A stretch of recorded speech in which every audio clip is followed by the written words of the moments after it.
On a vu jusqu'à maintenant un peu les bases de l'électricité avec la loi d'Ohm, les résistances, les différences entre tension et intensité, la loi d'Ema, etc. Bien entendu, il y a encore pas mal de choses élémentaires à apprendre. Mais aujourd'hui, j'ai décidé qu'on s'attaquerait plus à l'électronique. En effet, ce qui différencie l'électricité de l'électronique, ce sont les semi-conducteurs. Et dans cette vidéo, on va parler de la base, c'est-à-dire la diode. Salut à tous, moi c'est Raven et aujourd'hui, on se retrouve pour une nouvelle vidéo.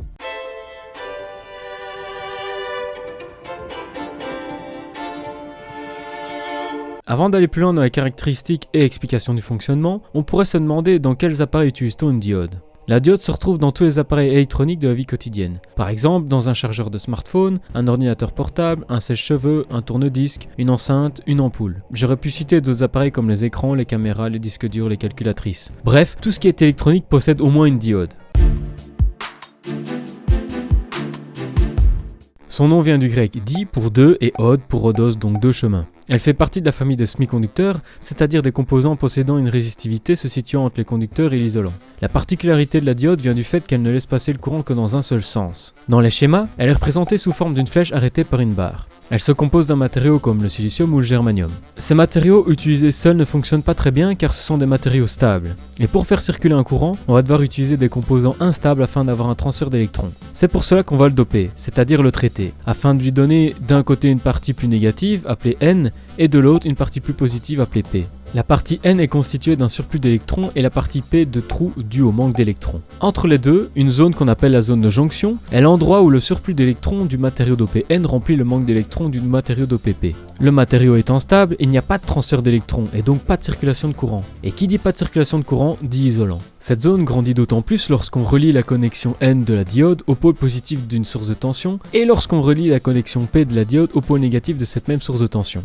Les électrons de la connexion N sont attirés par les trous de la source de tension, et au contraire, les électrons de la source sont attirés par les trous de la connexion P. Ceci correspond à la tension inverse. Chaque diode possède une tension inverse spécifique et si celle-ci est dépassée, la diode est détruite. Par exemple, j'ai une diode 1N4001 qui possède une tension inverse de 50 volts, les 1N4007 ont une tension inverse de 1000 volts ou encore les 1N5404 ont une tension inverse de 525 volts. Si maintenant on décide d'inverser les polarités, lorsqu'on relie le pôle positif de la source à la connexion positive de la diode et le pôle négatif de la source à la connexion négative de la diode, les électrons de la même jonction N vont vouloir combler les trous de la jonction P. Arrivé à une certaine tension, la jonction PN isolante ne peut plus résister à tous ces électrons en mouvement et laisse passer le courant. Cette tension est ce qu'on appelle la tension de seuil, c'est-à-dire la tension minimale pour qu'une diode laisse passer le courant. On en avait déjà parlé dans la vidéo sur les LED.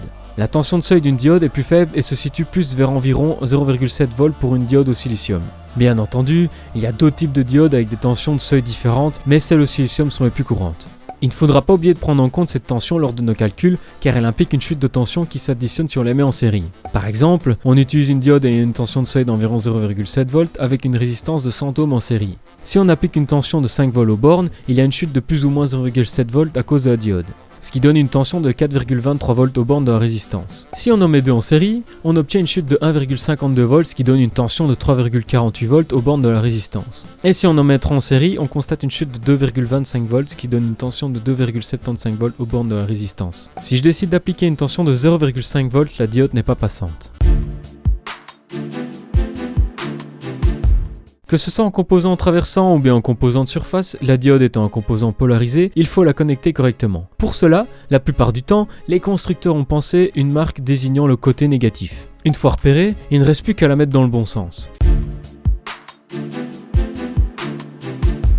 On a vu au début de la vidéo que la diode est présente dans différents appareils. Ici, on va voir un petit peu plus loin l'utilisation de celle-ci. Elle est utilisée pour protéger. En effet, la diode ne laissant passer le courant que dans un seul sens, on peut l'insérer dans un circuit qui demande de respecter les polarités afin de ne pas abîmer celui-ci si les polarités ne sont pas respectées. De plus, les diodes protègent contre les tensions inverses occasionnées par des condensateurs. Si on se rappelle de la vidéo précédente sur les condensateurs, on a vu que le courant allait dans un sens lorsqu'il se charge et dans l'autre lorsqu'il se décharge. Une autre manière de protéger consiste à utiliser ce qu'on appelle une diode de roue libre pour les charges inductives comme les moteurs ou les relais. Ces composants possèdent de l'inductance restant présent lorsque le courant est éteint. Une diode est mise en parallèle pour que l'inductance se décharge et évite d'abîmer d'autres composants sensibles. L'inductance sera vue plus tard, ne vous inquiétez pas. Elle peut servir à dresser un courant. C'est l'une des fonctions principales de la diode. On l'utilise lorsqu'il faut passer du courant alternatif sinusoïdal au courant continu. Mais je verrai cela dans une prochaine vidéo. Ici, ce ne sont que des exemples courants en électronique. Il reste encore bien d'autres utilisations qu'on verra prochainement.